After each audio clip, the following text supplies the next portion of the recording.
اعوذ باللہ من الشیطان الرجیم بسم اللہ الرحمن الرحیم نحمدہ ونصلی علی رسولہ الکریم وعلی عبدہ المسیح الموعود. We continue with our daily dars from the book of Sayyidina Hazrat Masih Maud alayhi salam, entitled The Philosophy of the Teachings of Islam. So I request Jawad Sahib to begin the Urdu rendering.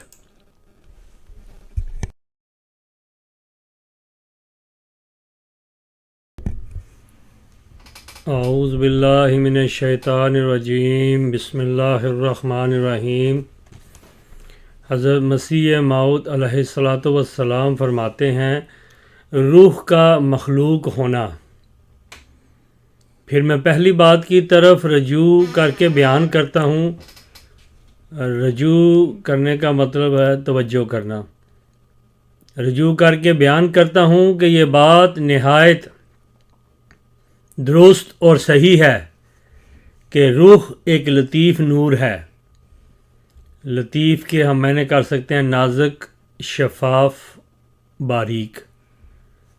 روح ایک لطیف نور ہے جو اس جسم کے اندر ہی سے پیدا ہو جاتا ہے، جو رحم میں پرورش پاتا ہے. رحم کہتے ہیں ماں کے پیٹ کو. پیدا ہونے سے مراد یہ ہے کہ اول مخفی، چھپا ہوا اور غیر محسوس ہوتا ہے، پھر نمایاں ہو جاتا ہے، نمایاں کھل کر سامنے آ جانا، اور ابتدا سے اس کا خمیر نطفہ میں موجود ہوتا ہے. بے شک وہ آسمانی خدا کے ارادہ سے اور اس کے اذن سے، اذن کہتے ہیں اجازت سے، بے شک وہ آسمانی خدا کے ارادہ سے اور اس کے اذن سے اور اس کی مشیت سے، یعنی اس کی مرضی سے، ایک مجہول کنا علاقہ کے ساتھ نطفہ سے تعلق رکھتا ہے. اور نطفہ کا وہ ایک روشن اور نورانی جوہر ہے. نہیں کہہ سکتے کہ وہ نطفہ کی ایک ایسی جز ہے جیسا کہ جسم کی جز ہوتا ہے، مگر یہ بھی نہیں کہہ سکتے کہ وہ باہر سے آتا ہے یا زمین پر گر کر نطفہ کے مادہ سے آمیزش پاتا ہے، بلکہ وہ ایسا نطفہ میں مخفی ہوتا ہے جیسا کہ آگ پتھر کے اندر ہوتی ہے. خدا کی کتاب کا یہ منشا نہیں ہے کہ روح الگ طور پر آسمان سے نازل ہوتی ہے یا فضا سے زمین پر گرتی ہے اور پھر کسی اتفاق سے نطفہ کے ساتھ مل کر رحم کے اندر چلی جاتی ہے، بلکہ یہ خیال کسی طرح صحیح نہیں ٹھہر سکتا. اگر ہم ایسا خیال کریں تو قانون قدرت ہمیں باطل پر ٹھہراتا ہے. ہم روز مشاہدہ کرتے ہیں کہ گندے اور باسی کھانوں میں اور گندے زخموں میں ہزارہا کیڑے پڑ جاتے ہیں، میلے کپڑوں میں صدہا جوئیں پڑ جاتی ہیں.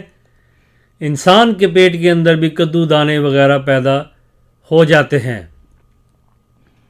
اب کیا ہم کہہ سکتے ہیں کہ وہ باہر سے آتے ہیں یا آسمان سے اترتے کسی کو دکھائی دیتے ہیں؟ صحیح بات یہ ہے کہ روح جسم میں سے ہی نکلتی ہے، اور اسی دلیل سے اس کا مخلوق ہونا بھی ثابت ہوتا ہے. جزاکم اللہ وخیر جزا.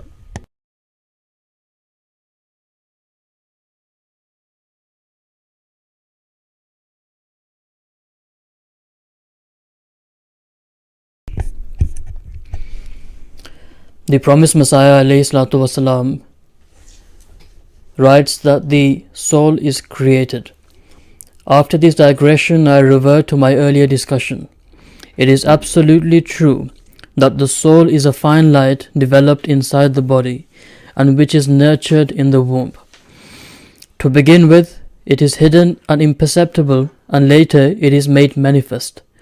From the very beginning, its essence is present in the sperm. It is related to the sperm in a mysterious manner by the design and command and will of God. It is a bright and illumined quality of the sperm. It cannot be said that it is a part of the sperm as matter is part of matter. Nor can it be said that it comes from outside or falls upon the earth and gets mixed with the matter of the sperm. It is latent in the sperm as fire is latent in the flint. The Book of God does not mean that the soul descends from heaven as a separate entity or falls upon the earth from the atmosphere, and then by chance gets mixed with the sperm and enters the womb with it. There is no basis for such a notion. The law of nature rejects it. We observe daily that thousands of insects infect impure and stale foods and are generated in unwashed wounds. Dirty linen secretes hundreds of flies, and all sorts of worms are generated inside a person's stomach. It cannot be said that all these come from outside or can be observed as descending from heaven. The truth is that the soul is developed in the body, and this also proves that it is created and is not self-existent. In the pages that we read today, the promised Messiah ﷺ is talking about the creation of the soul, ruh. We call soul ruh in Urdu, and the promised Messiah ﷺ explains how the ruh or the soul has been created by Allah the Almighty.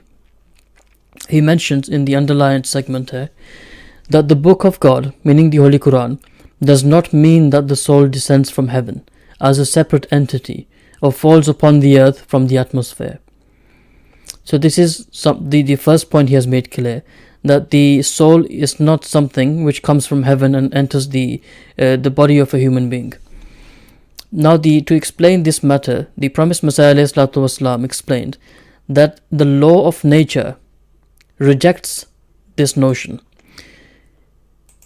And then he goes further and explains that we observe daily that thousands of insects infect impure and stale foods and are generated in unwashed wounds.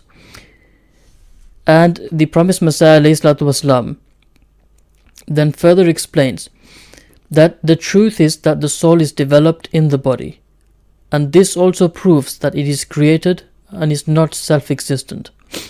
So the ruh or the soul, Allah Ta'ala has created such an amazing for this ability for the soul to enter the body of a child, of a newborn, or in fact the soul develops while the child is growing inside the womb. So this phenomena is not something which comes from heaven. The soul does not descend from heaven. It is something which, as the promised Messiah ﷺ mentions, that it is created by Allah the Almighty, and it is not self-existent. So meaning that it does not automatically become part of the sperm, rather it is created by Allah the Almighty. So just as the physical being or that child begins to develop in the womb, in the same way Allah the Almighty enables the soul as well to penetrate into that child, and that child develops physically and the soul becomes part of it. So this was the dars for today. The more we read the books of the promised Messiah ﷺ, some of the pages are so fascinating that it takes many times to go over the pages again, try to understand and try to comprehend them. But they're wonderfully written, and it really astonishes us that these very delicate matters, sometimes without the help of Allah, one cannot write such books. May Allah enable us to read and to understand the books of Sayyidina Hazrat Aqdas Masih Maud alayhi salatu wasalam. Until tomorrow, Assalamu alaikum wa rahmatullahi wa barakatuhu. तो कोई और ही आया